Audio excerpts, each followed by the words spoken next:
Big boss घर में हूँ अभी मैं फीफा फूस के साथ नहीं, बिग बॉस हाउस पहले मैं डांस करती थी। I love all these things, तो मैं ज़्यादा कनेक्ट होती हूँ। वो कर रहे हैं, वो अपने हिसाब से वो अपना स्ट्रॉन्ग पॉइंट्स रख रहे हैं। और Shehzad was very cute. Actually घर बैठे बैठे हम लोग भी यही करते हैं। अगर दुख में भी देखेंगे तो भी सिंपैथी करेंगे। मेरे तो फैंस है ही, मैं तो रहूँगी ही, आराम से खेलती हूँ। फीफा फूस में मैं शिल्पा आप सभी का वेलकम करती हूँ। और आज बिग बॉस से जुड़ी काफ़ी कुछ हर एक point of view, views, review सब जगह से सुन रहे हैं। और आज हम ऐसे टीवी स्टार से सुनेंगे जो बिग बॉस सीजन का हिस्सा भी रह चुके हैं और काफ़ी अच्छे से उन्होंने शो को अपनी तरीके से खेला है, निभाया है और आपने ढेर सारा प्यार भी दिया है। जी हमारी टीवी की डायन मशहूर डायन Mona, thank you so much. बहुत दिन बाद तुमसे मिल रही हूँ शिल्पा, बहुत अच्छा लग रहा है और थैंक यू मेरे लिए इतना अच्छा बोलने के लिए। बिकॉज हाँ, मैं तो बिग बॉस डिजर्व इट। हाँ, बिग बॉस में मैंने अपने तरीके से ही खेला था और कुछ पता भी नहीं था उस वक्त। एकदम एक अलग इंडस्ट्री से मैं आई थी, भोजपुरी इंडस्ट्री से अचानक एक टीवी इंडस्ट्री में, और भी इतने बड़े बड़े टीवी आर्टिस्ट के साथ मैं पहली बार गई थी, तो काफ़ी मेरे लिए डिफ़िकल्ट एंड डिफरेंट था। But I enjoy big boss. और सीजन 10 का हिस्सा रही आप, और किस तरह से, मतलब हमने अभी देखा था एक वीडियो आपका वायरल एयरपोर्ट पे, जैसे अभी अभी आई है, तो मतलब बिग बॉस का जैसे ही नाम लिया तो मतलब इतनी उछल गई, आपने कुछ यादें भी जिक्र की, वो हम आपसे ही जानना चाहेंगे। क्योंकि मैं सीज़न 13 मुझे बहुत पसंद था and that's all because of Siddharth Shukla and because हाँ, मतलब नहीं, ऐसा नहीं है, सभी लोगों ने अच्छा किया था उस सीज़न में, but Siddharth was different and वो 14 में भी आया है एंड अभी भी उसका चार्म मतलब वही है। और सीनियर के हिसाब से आया है और एकदम ऐसा लगता है जैसे वो जो भी कुछ बोल रहा है और वो हम कनेक्ट कर पाते हैं, क्योंकि मैं भी ना वैसे ही सोचती हूँ, मतलब एकदम करेक्ट बोल रहा है ऐसा ऐसा। तो मैंने बीच में देखा कि वो डांस हो रहा है टिप टिप बरसा पानी में और सारे एक्ट्रेसेस परफॉर्म कर रहे हैं, फिर टैटू वैटू बना रहे हैं, ये सब। तो I love all these things. मतलब उस समय भी मेरे सीजन पे भी जब भी कुछ डांस या कुछ भी गेस्ट्स आते थे, म्यूजिक बजता था, सबसे सुबह उठ के सबसे पहले मैं डांस करती थी। I love all these things, तो मैं ज़्यादा कनेक्ट होती हूँ और सारी मेमोरीज ऐसे रिफ्रेश हो गई होंगी। एकदम।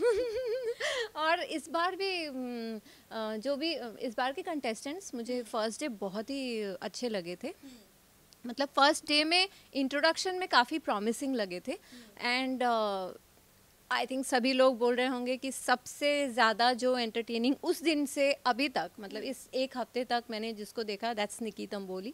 हाँ बिल्कुल, वो उस मतलब स्टेज से ही लग रहा था जैसे सीज़न 13 में शहनाज वॉज स्टेज से उसका वो भोलापन, उसकी बातों का स्टाइल, वो सब सारी चीज़ें एंड पूरे सीज़न में हमको देखने को मिला। बट इस बार फर्स्ट डे में तो हमको कंटेस्टेंट्स बहुत अच्छे लगे, लेकिन उसके बाद एक हफ्ते में जितना मैंने देखा तो कुछ कुछ लोग ही अभी दिख रहे हैं। अभी मुझे लगता है दे आर टेकिंग टाइम और इसीलिए वीकेंड का वार में सुनने को भी मिला काफ़ी लोगों को। तो अभी शायद वो लोग सोचेंगे कि नहीं, we'll have to buck up, तो वैसा करना ही है। तो वो सीज़न 13 में एकदम डिफरेंट था। ऑफ कोर्स हर सीज़न में अलग अलग कंटेस्टेंट्स आते हैं, तो इस बार शायद अभी जल्दी सब लोग खुल जाए। हाँ, और पवित्र पुनिया भी मुझे बहुत अच्छी लग रही है। और सीनियर्स में सिद्धार्थ, गौहर, हीना, सब लोग वो लोग जो बातें करते हैं वो भी बहुत करेक्ट बातें करते हैं। एंड गौहर को मैंने देखा है वो टास्क में भी, इवन कंटेस्टेंट्स में भी, वो ना बहुत घुस के बात करती है एंड जो वो पॉइंट ऑफ व्यू रखती है वो करेक्ट होता है, मुझे ऐसा फील होता है। सो इस बार अभी सीनियर्स जब चले जाएंगे तब क्या होगा, वो बहुत ही ज़्यादा इंटरेस्टिंग होगा। जी बिल्कुल। और इस बार आपके वक्त ऐसी चीज़ें नहीं थी, इस बार बहुत हिस्टोरिक चीज़ें आई हैं, नई नई, और ये कॉन्सेप्ट ही सीनियर का नया है कि आपको इनको खुश करना है, इनको बताना है, उनको कैपेबिलिटी दिखनी चाहिए कि हाँ ये लायक है आगे जाने के, मतलब टू बी कन्फर्म से कन्फर्म। तो ये कॉन्सेप्ट आपको कैसे लगा, सीनियर्स का to be confirm to confirm and all? Actually घर बैठे बैठे हम लोग भी यही करते हैं। हाँ, मतलब सोचने लगते हैं कि ये ज़्यादा आगे जाने लायक है, या तो यही चीज़ अभी वहाँ पे 3 सीनियर्स को लाके कर रहे हैं, क्योंकि हम लोगों को भी लग जाता है ना कि हाँ यार इसको जाना चाहिए। कल का एविक्शन तो अभी तक शायद नहीं हुआ है, बट मुझे भी ऐसा फील है, मतलब I am very sorry, I think सारा, हाँ बट मैं जब बट ऐसा फर्स्ट डे में ऐसा मुझे नहीं लगा था, मुझे लगा था she will also do because she is from Punjab और उसकी बातें वो सब मुझे बहुत डिफरेंट लग रहे थे उस तो अभी बट इस बार एक हफ्ते में एक्चुअली एक हफ्ते में बहुत अर्ली हो जाता है बट मे बी अगर फर्स्ट कोई कंटेस्टेंट एविक्ट होगा तो she will be the one. हाँ हाँ आपका अंदाज है, आपका पॉइंट ऑफ हाँ मेरा पॉइंट ऑफ व्यू है। बिल्कुल। और हम जानना चाहेंगे कि टीवी का हिस्सा आप भी रही है, डायन बनी है और आपके अपोजिट टीवी की बहू है। आपको मतलब सीरियल में दिखाता था कि आप वो फाइट चलती थी तो टीवी की बहुओं से भी आपका नाता रहा है। अभी यहाँ पे भी टीवी की बहुएं दिख रही है, रुबीना, जास्मिन। क्या कहेंगे मतलब वो और काफ़ी रुबीना और जास्मिन से कोई सहमत भी नहीं है कि वो खुल के क्यों नहीं आ रहे हैं अभी तक, मतलब उनके पॉइंट ऑफ व्यूज मतलब ये कैसे सोचते हैं, गेम को नहीं समझ पा रहे, टास्क को नहीं समझ पा रहे, काफ़ी लोगों को ऐसे लग रहा है। आपको क्या लग रहा है? फर्स्ट थिंग तो मैंने दोनों को बोलते हुए सुन रही थी कि स्किन को लेके बोल रहे थे और फिर बहुत मुझे प्रॉब्लम हो रही है बाहर रह के। तो मैं भी वही घर पे बैठ के मैं सोच रही थी कि ऐसा नहीं हो सकता है कि बिग बॉस के बारे में कुछ भी पता ना हो। बिग बॉस हाउस कैसा है, इट्स अ डिफ़िकल्ट प्लेस और ये हर कोई, अगर आप खुद से देखते भी नहीं हो, किसी दूसरे के थ्रू माध्यम से आपको पता चल ही जाएगा कि वहाँ पे आपको आराम से रहने के लिए तो नहीं बुलाए हैं। तो डेफिनेटली वहाँ पे जाके आपको स्ट्रगल्स हैं। और हम लोग तो जूट के कपड़ों में 3 दिन रहे हैं। सबसे ज़्यादा जेल में 2.5 दिन के लिए मैं थी और वो भी स्वामी ओम जैसे कंटेस्टेंट के साथ। और मैं मतलब मच्छर, ठंडी, और हमारा तो लोनावाला में था तो बहुत बहुत ही डिफ़िकल्ट होता है। तो ये सब चीज़ें तो आपको जान के वहाँ गए होगे आप कि ये सब तो होगा ही। और जो जो चीज़ आपको ज़्यादा पसंद है, जो जो चीज़ें आपको नहीं देंगे तो आपको प्रॉब्लम होगी, वो सब नहीं मिलेगी। सब आपको थोड़ा सा तो समझ में आना ही चाहिए था। और फिर हाँ, अगर आपको कुछ मेडिकल इश्यूज़ है, अगर स्किन को लेके जो जैसे जैस्मीन बोल रही थी, तो वैसा मुझे लगता है वो पहले से कम्युनिकेट करना चाहिए था विद द टीम कि अगर ये सब नहीं देंगे तो मैं नहीं रह सकती। जैसे इन आवर टाइम बानी के लिए ग्लूटेन फ्री खाना, क्योंकि उसका body and she does amazing workout, तो उसके लिए उसको जो जो प्रोटीन पाउडर्स एंड एवरीथिंग जो जो उसको चाहिए वो बोल के आई थी, तो उनको दिया गया था, उसके लिए स्पेशली आता था। तो ये सब कंडीशंस आपको, हाँ, रिक्वायरमेंट्स आपको पहले से देना चाहिए था। तो अभी इस चीज़ को लेके कर रहे हैं। इनफैक्ट बाहर रह के भी अगर अकेली रुबीना खेलती, because she is already popular, उसके फ़ैन उसको जैसे भी देखेंगे वैसे ही एंजॉय करेंगे। अगर दुख में भी देखेंगे तो भी सिंपैथी करेंगे कि अरे यार ऐसा हो रहा है वैसा, तो that would have added to her personality. तो वो बहुत कुछ कर सकती थी। बट ठीक है, अभी कुछ लोगों को ये भी, हाँ हाँ, अभी जाके वहाँ तो अब तक तो समझ जाना ही चाहिए। एंड शायद ये भी लगता है ना कि मेरे तो फैंस है ही, मैं तो रहूँगी ही, आराम से खेलती हूँ। हाँ हाँ, अपना अपना करते हैं, तो शायद ये भी सोच रख रहे होंगे, इसीलिए थोड़ा अभी खुल के नहीं आ रहे हैं। बट जल्दी आ जाएंगे। जी, आपने देखा कि सीनियर से भी कंटेस्टेंट को परेशानी हो रही है, कहा जा रहा है कि सीनियर बायस्ड है, काफ़ी बातें हो रही है मतलब कि निक्की को लेकर स्पेशली कि हमेशा उसको ही प्रेफरेंस देते हैं ऑल, बट निक्की डिजर्व भी करती है, एक तरफ वो भी है। तो आपको क्या लगता है कि what is your point of view, senior biased, फिर सीनियर का ज़्यादा अटेंशन देना निक्की को, क्या कहेंगी? एकदम नहीं, मैं भी वही बोल रही हूँ। यहाँ पे जस्ट 3 सीनियर्स को वहाँ पे डाल दिए गए हैं। अगर नॉर्मल ऑडियंस को जो बिग बॉस को रेगुलरली फॉलो करते हैं, अगर उस जगह पे अगर 3 कॉमनर्स या ऐसे ऑडियंस को भेज दिया जाए तो वो लोग भी यही बोलते कि निकी कर रही है, वो डे 1 से शी इज़ डूइंग समथिंग, वो बैठी नहीं है। और अभी मतलब मेकअप को लेके लोगों को बहुत प्रॉब्लम होता है। हमारे सीज़न में एक कंटेस्टेंट को ऐसा टास्क था कि आपको सारा आपका मेकअप देना पड़ेगा तो जाके वो सेफ हो जाएगा, मतलब दूसरा नॉमिनेट नहीं होगा। But she didn't give. तो मेकअप को लेके लोग बहुत ज़्यादा पॉजेसिव होते हैं, क्योंकि हम लोग अच्छे दिखने के लिए जाते हैं।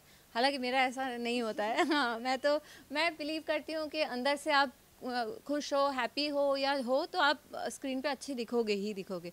मेकअप तो बात की बात है। फिर भी हाँ, एंड हम लोग इस इंडस्ट्री में हैं, हमको मेकअप ज़रूरी है। लेकिन उसको भी उसने पहले दिन नेल्स को लेके बोल रही थी कि मेरा नेल्स चला जाएगा, ये है वो है, उसको लेके उसने, बट मेकअप छोड़ दी उसने, उसने टास्क तो ज़्यादा इम्पोर्टेंट समझा। तो ये सारी चीज़ें लोगों को दिख रहा है, तो डेफिनेटली वो जो सीनियर्स है वो बायस नहीं है, ऑडियंस का भी वही है। And I am watching as an audience, not as a contestant also. मतलब मुझसे अगर ऐसे नॉर्मली कोई पूछेगा मैं भी वही बोलती, हाँ जो जो दिख रहे हैं। और जैसे मुझे राहुल वैद्य पहले दिन बहुत ज़्यादा सॉर्टेड लगे थे, फिर वो कर रहे हैं, वो अपने हिसाब से वो अपना स्ट्रॉन्ग पॉइंट्स रख रहे हैं। और जो शहजाद डियोल है, फर्स्ट डे वही बोल रही हूँ, फर्स्ट डे पे मुझे ना ये 11 कंटेस्टेंट्स का अलग अलग मुझे ना एक छवि आ गई थी। और शहजाद वॉज वेरी क्यूट, मुझे फर्स्ट डे में देख के लगा था कि वो शायद आगे ऐसे हाँ क्यूटनेस दिखाएगा और करेगा, क्योंकि जो थोड़े थोड़े वो हरियाणवी और पंजाबी टोन जो रखते हैं ना वो लोग, जैसे मनवीर करता था उसके कॉमेडी पंचेस, अब वो थोड़ा क्यूट इनोसेंट होके उसने बोल दिया था कि look like a duck.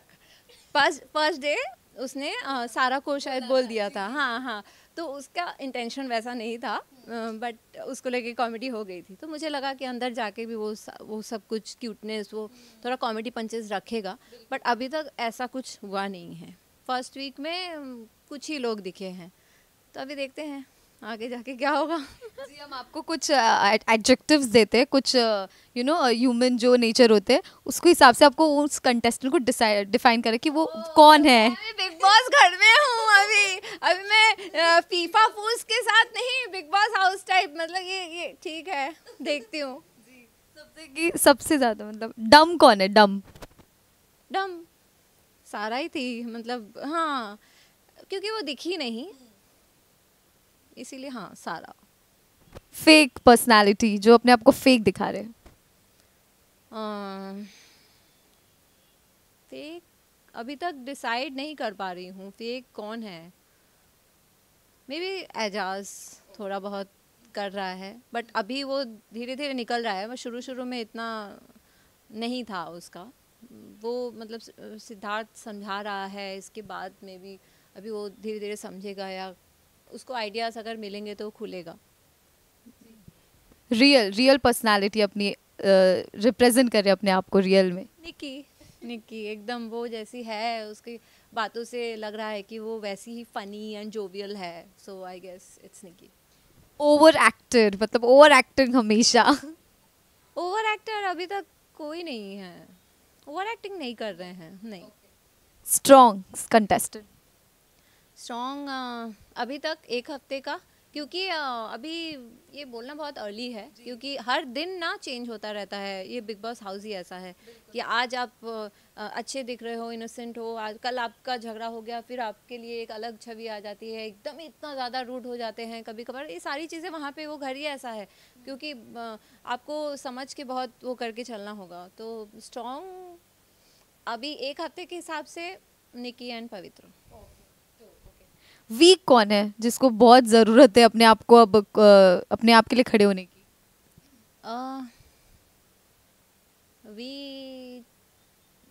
Nishant. Entertainer? Nishant के बारे में भी थोड़ा बोल दूँ, मुझे लगा था वो पहले दिन बहुत ज़्यादा बोला था, उसका इंट्रो भी बहुत अच्छे से हुआ था, तो आई एक्सपेक्टेड कि मे बी हाँ ठीक है, वहाँ जाके एक स्ट्रॉन्ग पर्सनालिटी हमको देखने को मिलेगा, बॉयज़ में से एकदम कुछ एक निकल के आएगा। तो may be he is week, he needs more activeness. Entertainer कौन है अभी तक? एंटरटेनर निकी। और क्या बोली तू? नहीं समझी। बहुत हंसते हैं हम लोग। पूरा सबको एंटरटेन करके रखा है घर, मतलब अपने सर पर उठाकर। गेम प्लेयर कौन है अभी तक? ऐसे कोई है जो परफेक्टली गेम को प्ले कर रहा है स्ट्रैटेजीज बनाकर एक हफ्ते तक के लिए फिलहाल? पवित्र। हाँ, वो गेम प्लान करके नहीं, मतलब गेम को, हाँ वो गुड प्लेयर, मतलब ठीक है, उसको पता है कि मैं कुछ भी सिचुएशन बहुत अच्छे से हैंडल करूँगी, एंड दैट्स द गेम, वैसे ही करना चाहिए। अभी तो बहुत जल्दी मैं पूछ रही हूँ, लेकिन फिर भी आप अगर देखती है तो आप किसको विनर बनता हुआ देखना चाहेंगी बिग बॉस 14 का? सर का ताज जो है, विजेता का ताज किस पर देखना चाहेंगे? अभी सीरियसली नहीं पता, मुझे लगता है और भी बहुत सारे कंटेस्टेंट्स आ सकते हैं। हाँ, वाइल्ड कार्ड छोड़ के ऐसे भी नॉर्मली, क्योंकि टू बी कंफर्म तो अभी कोई हुए ही नहीं है, एक ही बस अभी निकी हुई है, तो मे बी नहीं, मैं वो नहीं, मतलब मे बी जो और भी कंटेस्टेंट्स आएंगे वो लोग और ज़्यादा होंगे। बिकॉज ये भी हो सकता है, कभी कभार ऐसा होता है कि आप बहुत ज़्यादा खुल जाते हो, बहुत ज़्यादा आप खर्च हो जाते हो, इन द सेंस मैं कैसे समझाऊँ, तो मे बी निकी ऑलरेडी बहुत, ये भी हो सकता है, मतलब आगे चल के उसको और कुछ ना मिले कि मैं और क्या करूँ, ऐसा भी होता है वहाँ उस घर में। बट आई होप कि उसको कुछ ना कुछ नया, कुछ डिफरेंट कुछ करने को हमेशा मिले, एंड शील डू, एंड देखते हैं अभी आगे कौन जीतेगा। चलो, थैंक यू सो मच हमारे साथ जुड़ने के लिए। अभी आप पर भी आएंगे, मोनालिसा किस तरह से सारी चीज़ें चल रही है और क्या कुछ है प्रोजेक्ट्स को लेकर, क्या मतलब ऑब्वियसली अपनी फैंस को, डायन को देखना पसंद करेंगे लोग स्क्रीन पर, क्या कहेंगी? मैं हमेशा एक्टिव रहती हूँ अपने सोशल मीडिया पे, और सभी लोग मुझे पूछते हैं कि what next, but I really don't know, क्योंकि मुझे भी सरप्राइजेस पसंद है, और मैं चाहती हूँ कि जैसा नज़र मेरे लिए एक बहुत बड़ा सरप्राइज़ था, उसके पहले बिग बॉस 10 सीज़न 10 मेरे लिए एक मतलब अमेजिंग लाइफ टाइम एक्सपीरियंस था, एंड एक बहुत अच्छा सरप्राइज़ था, जिसके लिए लोग मुझे जान पाए, हाउ एम आई, एंड मुझे इतना प्यार मिला उसके बाद से।